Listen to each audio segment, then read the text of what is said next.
پہلے الشرک باللہ، جس کے عقیدے میں اللہ کی ذات، اللہ کی صفات، اللہ کی الوہیت، اللہ کی ربوبیت، اللہ کے اسماء و صفات، اللہ کے مدبر الامر ہونے میں، متصرف الامر ہونے میں، اللہ کے رازق ہونے میں، داتا ہونے میں، دستگیر ہونے میں، غوث اعظم ہونے میں، بگڑیاں بنانے والا، حاجت روا، مشکل کشا، جتنے بھی اللہ رب کائنات کی توحید کی اقسام ہیں، من جملہ کسی ایک میں اللہ کے ساتھ شراکت کر لی، انسان کی نیکیاں تباہ و برباد ہوگی، تباہ و برباد ہوگی، زندگی تباہ و برباد ہوگی، اعمال تباہ و برباد ہو گئے، ٹھکانہ جہنم بن گیا۔ نمبر 2 والسحر، اور دوسرا گناہ، دوسرا جرم، دوسرا کبھی عمل جس سے اجتناب کرنا ہے، ارتکاب نہیں کرنا، وہ جادو ہے۔ جادو انسان کو کفر پر ابھارتا ہے، کفر پر آمادہ کرتا ہے اور کفر کروا دیتا ہے۔ یعنی جادو کرنا اور جادو کروانا، یہ دو ایسے کام ہیں جو انسان کے عقیدے کو خراب اور تباہ اور برباد کر دیتے ہیں، اور جس شخص کا عقیدہ درست نہیں، عقیدہ تباہ و برباد ہے، عقیدہ خراب ہے، اس شخص کی زندگی میں کیے ہوئے اعمال کی رب کائنات کو ضرورت نہیں ہے۔ تیسرا جرم، امام الانبیاء جناب محمد رسول اللہ صلی اللہ علیہ وسلم نے فرمایا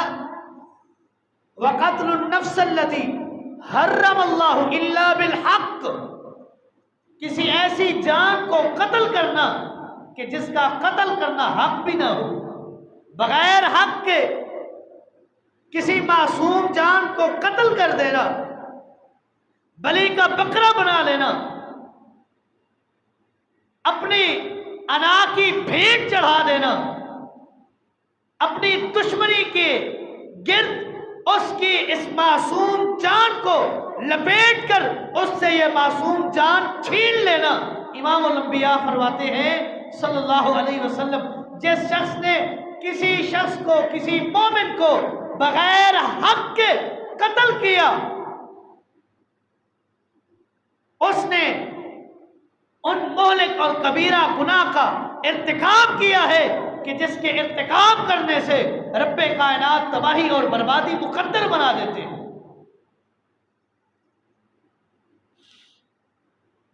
ایک ننھی، ایک معصوم جان،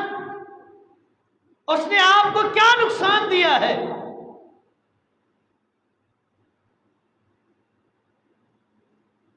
آج کل میڈیا کا دور ہے، پرنٹ میڈیا ہو، الیکٹرانک میڈیا ہو، سوشل میڈیا ہو، اخبار کی صورت میں ہو، فیس بک کی صورت میں ہو، یا کسی اور صورت میں، روزانہ کی بنیاد پر ایسے اندھے قتل کی واردات آپ سن کر حیران ہو جائیں گے۔ ڈیلی بیسس پر اندھے قتل ہو رہے ہیں، کوئی پتہ نہیں اس کو مارا کیوں جا رہا ہے، مرنے والے کو پتہ نہیں مجھے مارا کیوں جا رہا ہے، جو مار رہا ہے اس کو علم نہیں میں اس کو مار کیوں رہا ہوں۔ بم دھماکے، گن پوائنٹ پر چھیننے کی واردات، اگر کوئی سامنا کرے تو بریسٹ کھول کر مار دینا، کسی کے کھیت میں کسی کا جانور چلا جائے، تھوڑا بہت نقصان ہو جائے، آپے سے مار ہو جانا، اور جس شخص کا جانور ہے اس کو پھانسی کے پھندے پہ چڑھا دینا، مار دینا، معصوم جان چھین لینا، اندھا قتل کر دینا۔ اس قتل سے رسول اللہ صلی اللہ علیہ وسلم نے منع کیا ہے، روکا ہے، اجتناب کا حکم دیا ہے، ارتکاب کرنے سے آپ نے منع کیا ہے۔ انہیں حالیہ ایام میں آپ دیکھ لیں، کئی ایک قتل کی واردات ایسی ہوئی، پتہ ہی نہیں ہے کیوں مارا گیا۔ ابھی کل یا پرسوں کی ہماری علی پور کی واقعہ ہے، ایک گھر سے 5 لاشیں برآمد ہوئی ہیں، 5 لاشیں، 3 معصوم بچے، ایک ان کا والد اور ایک ان کی والدہ، پتہ ہی نہیں ہے مارنے والا کون ہے۔ بچوں کے گلے کٹے ہوئے ہیں، والدہ بھی ذبح کی ہوئی ہے اور باپ پھانسی کے پھندے پہ چڑھا ہوا ہے، کوئی پتہ نہیں ہے۔ 5 معصوم جانیں نگل گئے، مارنے والے کو پتہ نہیں ان کا جرم کیا ہے، صرف لوگوں کے اشارے پر ناچتے ہوئے معصوم کلیوں کو تباہ و برباد کر دیتے، ہنستے مسکراتے چہروں سے ان کی ہنسی چھین لیتے ہیں۔ اس عمل سے امام الانبیاء جناب محمد رسول اللہ صلی اللہ علیہ وسلم نے منع کیا ہے کہ اجتنبوا 7 الموبقات۔ قیل وما ہن یا رسول اللہ؟ قال الشرک باللہ والسحر وقتل النفس التي حرم اللہ الا بالحق۔ ایسی جان کو قتل کرنا جس کا قتل کرنا حق بھی نہ ہو، بغیر حق کے کسی کو قتل کر دینا۔ اللہ رب کائنات نے قرآن مقدس میں منع فرمایا ہے وَلَا تَقْتُلُوا النَّفْسَ الَّتِي حَرَّمَ اللَّهُ إِلَّا بِالْحَقِّ۔ ایسی جان کو قتل نہیں کرنا جس کا قتل کرنا حق بھی نہ ہو۔ ایک کسی کا قتل کرنا حق ہوتا ہے، اس کو قتل کر دینا دوسری بات ہے، جس کا حق بھی نہیں اس کو قتل کر رہے ہو۔ امام الانبیاء نے بھی منع فرمایا صلی اللہ علیہ وسلم، اور اللہ رب کائنات نے اپنی اس مقدس کلام میں اس قتل سے منع فرمایا ہے۔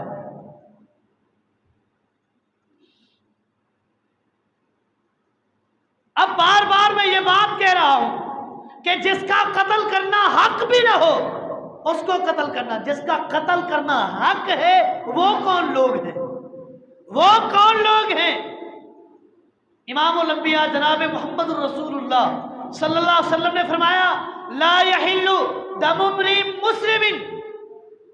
کسی مسلمان کا خون حلال نہیں ہے، کسی مسلمان کا خون کسی دوسرے مسلمان پر حلال نہیں ہے۔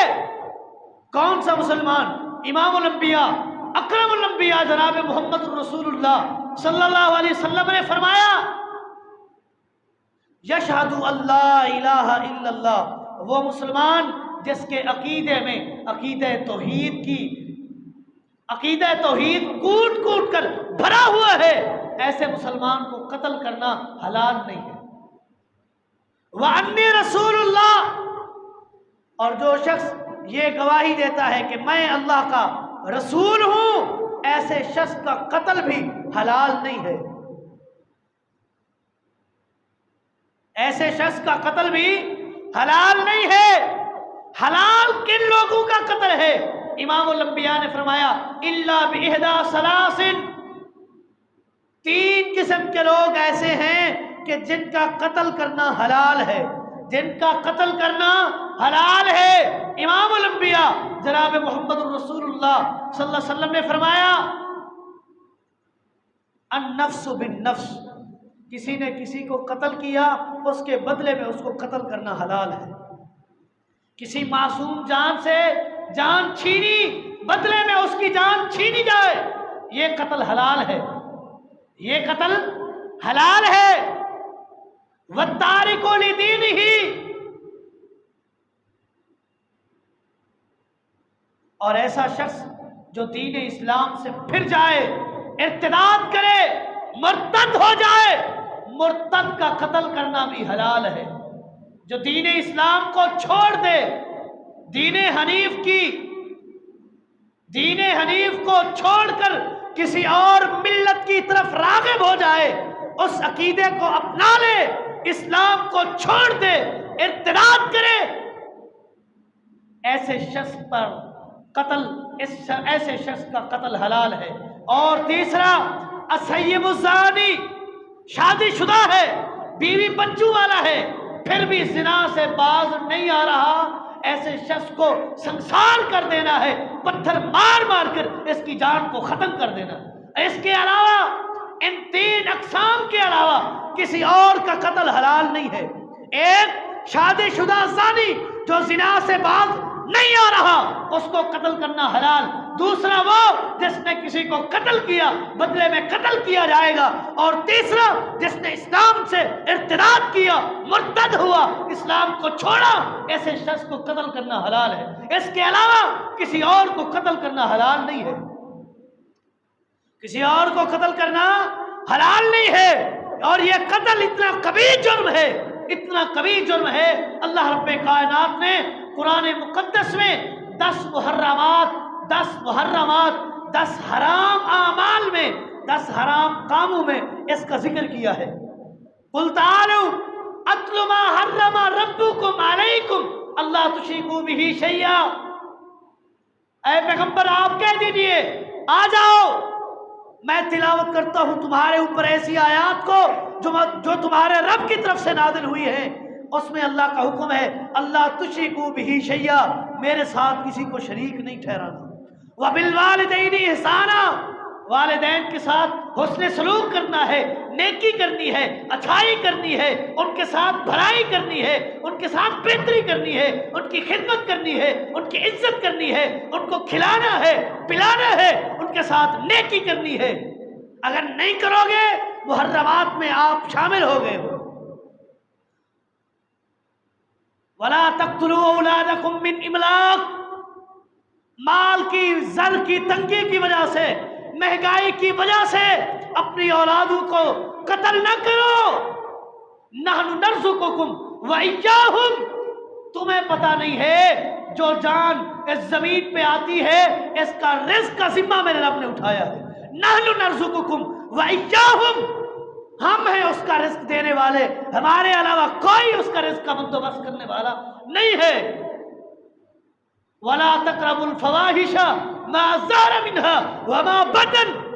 ہر ظاہری گناہ سے، ہر ظاہری فحاشی والے کام سے اپنے آپ کو روکنا ہے، وَمَا بَطَنَ، اور لوگوں سے چھپ کر جو گناہ کیے جاتے ہیں ان گناہوں سے بھی باز رہنا ہے۔ وَلَا تَقْتُلُوا النَّفْسَ الَّتِي حَرَّمَ اللَّهُ إِلَّا بِالْحَقِّ، اور ایسی جان کو قتل نہیں کرنا جس کا قتل کرنا حق نہ ہو، بغیر حق کے کسی کو قتل نہیں کرنا۔ ذالکم وصاکم، یہ اللہ رب کائنات کی طرف سے تمہیں وصیت ہے، اللہ کی طرف سے نصیحت ہے، اس پر عمل کرنا ہے، اس پر عمل کرنا ہے۔ امام الانبیاء جناب محمد الرسول اللہ صلی اللہ علیہ وسلم فرماتے ہیں اذا التقى المسلمان بسيفيهما، جب دو مسلمان ایک دوسرے سے ملتے ہیں اس حال میں کہ دونوں کے ہاتھ میں تلوار ہے، دونوں کے ہاتھ میں تلوار ہے، فالقاتل والمقتول فی النار، قاتل ہے تب بھی، مقتول ہے تب بھی جہنم میں جائے گا۔ صحابہ نے سوال کر لیا امام الانبیاء اکرم الانبیاء محمد الرسول اللہ صلی اللہ علیہ وسلم سے، اے اللہ کے رسول صلی اللہ علیہ وسلم، ایک بات تو سمجھ آتی ہے کہ جس نے قتل کیا قاتل تو جہنمی ہے، مقتول جہنمی کیسے ہوا؟ امام الانبیاء جناب محمد رسول اللہ صلی اللہ علیہ وسلم نے فرمایا مقتول اس طرح جہنمی ہے کہ اس کے ہاتھ میں بھی تلوار ہے، اگر اس کا وار چلتا وہ بھی اپنے بھائی کو قتل کر دیتا۔ اس لیے فالقاتل والمقتول فی النار، قاتل ہے تب بھی جہنمی ہے، مقتول ہے تب بھی جہنمی ہے۔ کیوں؟ وہ اپنے بھائی کے خون کا پیاسا تھا، اس کو موقع نہیں ملا، اس کو موقع مل گیا اس نے مار دیا، اگر اس کو موقع ملتا یہ بھی اس کو مار دیتا۔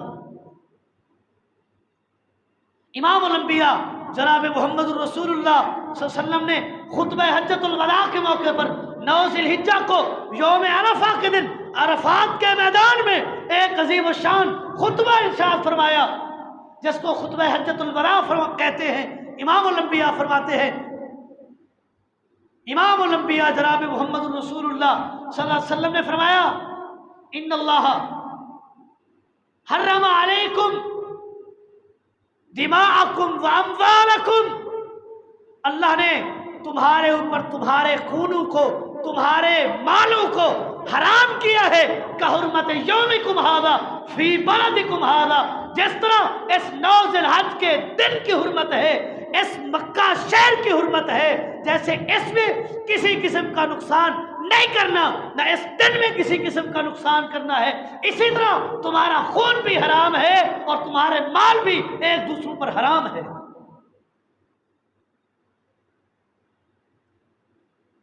اندھے قتل ہو رہے، پوچھنے والا کوئی نہیں، پتہ ہے کئی سالوں تک کیسز چلتے رہیں گے، ایک نہ ایک دن بری و ذمہ ہو کر چھوٹ جائیں گے، اس کو تو اڑا دیں گے، یہ تو ختم ہو جائے گا، اس کی تو جان چھین لیں گے، بعد میں دیکھی جائے گی۔ کیا دیکھی جائے گی؟ کل قیامت کے دن جب آؤ گے رب کی دربار میں، میدان محشر میں، امام الانبیاء فرماتے ہیں، ابن ماجہ کی حدیث ہے، امام الانبیاء فرماتے ہیں جس شخص نے کسی کو قتل کرنے کا اشارہ کیا، قتل نہیں کیا، خالی اشارہ کیا، عربی زبان میں کسی کو مارنے کا حکم دینا ہو، حکم کے لیے، امر کے لیے لفظ اقتل استعمال ہوتا ہے، اقتل، اس کو قتل کر دو، اقتل۔ امام الانبیاء فرماتے ہیں جس شخص نے اس لفظ اقتل کو بھی پورا ادا نہیں کیا، خالی اق کہا، اس کی مراد یہ تھی کہ اس کو مار دو، کل قیامت کے دن رب کی دربار میں آئے گا، عارض من رحمت اللہ، اس کی پیشانی پر لکھا ہوگا یہ ایسا بدبخت ہے جو رب کی رحمت سے مایوس ہے۔ قتل تو دور کی بات، قتل تو درکنار، خالی قتل کے لیے آدھا جملہ کہا، رب کائنات اپنی رحمت سے مایوس کر دیں گے۔ اول ما یقضی بین الناس یوم القیامہ فی الدماء، کل قیامت کے دن حقوق العباد میں سب سے پہلے جس چیز کا فیصلہ کیا جائے گا وہ خون ہوں گے،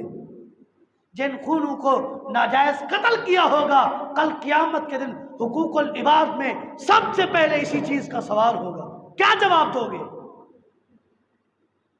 کیا جواب دو گے؟ جن کو قتل کرتے ہو، جن کی قتل کی پلاننگ کرتے ہو، منصوبے بناتے ہو،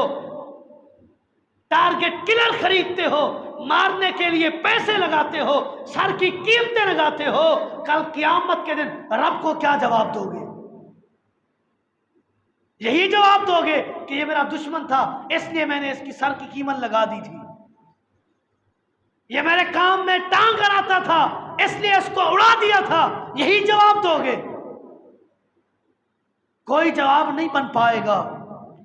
کوئی جواب نہیں بن پائے گا۔ اس دن کے جواب دینے سے پہلے اپنی اصلاح کرنی ہے، اپنے معاشرے کی اصلاح کرنی ہے، اپنے جسم کی اصلاح کرنی ہے، اپنے خاندان کی اصلاح کرنی ہے، کہ ایسے کبھی جرائم میں ملوث نہ ہوں، ایسے کبھی جرائم کا ارتکاب نہ کریں کہ جن کے ارتکاب کی وجہ سے اللہ رب کائنات کی طرف سے تباہی اور بربادی مقدر بنے۔ امام الانبیاء جناب محمد الرسول اللہ صلی اللہ علیہ وسلم نے فرمایا،